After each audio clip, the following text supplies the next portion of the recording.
কখনোই শক্তিশালী হয়ে উঠতে পারে না। জনগণের রাজনৈতিক এবং অর্থনৈতিক ক্ষমতা নিশ্চিত করা না গেলে দেশে ডেমোক্রেসি, ডেভেলপমেন্ট কিংবা ডিসেন্ট্রালাইজেশন কোনো কিছুরই টেকসই হবে না। আমি মনে করি জনগণের রাজনৈতিক ক্ষমতায়নের পূর্ব শর্ত নাগরিকদের সরাসরি ভোটের অধিকার প্রয়োগের মাধ্যমে স্থানীয় পরিষদের মেম্বার থেকে শুরু করে জাতীয় সংসদ সদস্য পর্যন্ত প্রতিনিধি নির্বাচনের ক্ষমতা অর্জন।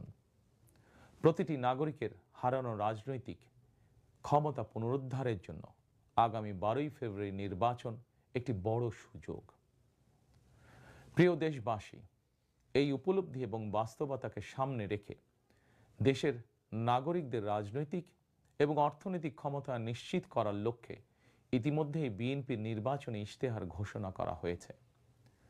প্রতিটি সেক্টর এবং প্রতিটি শ্রেণী পেশার মানুষকে লক্ষ্য করে একটি স্বনির্ভর বাংলাদেশ বিনির্মাণের জন্য আমরা আমাদের পরিকল্পনা সাজিয়েছি।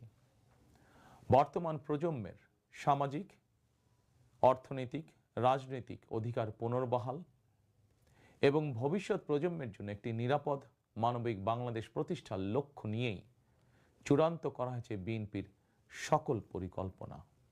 বিশেষ করে দেশের সকল তরুণ তরুণী, বেকার জনগোষ্ঠী এবং নারীদের জন্য দেশে বিদেশে কর্মসংস্থান এবং কর্ম পরিবেশ নিশ্চিত করাই এবার বিএনপির প্রথম এবং প্রধান অগ্রাধিকার।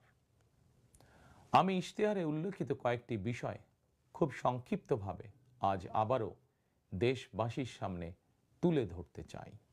প্রিয় দেশবাসী, বেকার সমস্যা নিরসনের লক্ষ্যে ব্যাংক, বিমা, পুঁজিবাজার সহ দেশের অর্থনৈতিক খাতের সার্বিক সংস্কার, অঞ্চল ভিত্তিক অর্থনীতিকে চাঙা করা এবং শিল্প ও বাণিজ্যে দেশি বিদেশি বিনিয়োগ বৃদ্ধির মাধ্যমে দেশে বিদেশে 1 কোটি কর্মসংস্থান তৈরির লক্ষ্যমাত্রা নির্ধারণ করা হয়েছে। এভাবে পর্যায়ক্রমিকভাবে 1 কোটি কর্মসংস্থান তৈরির লক্ষ্যমাত্রা অর্জনের জন্য কয়েকটি সেক্টরকে বিশেষভাবে চিহ্নিত করে নতুন কর্মসংস্থান তৈরির উপায় এবং কর্মকৌশল নির্ধারণ করা হয়েছে।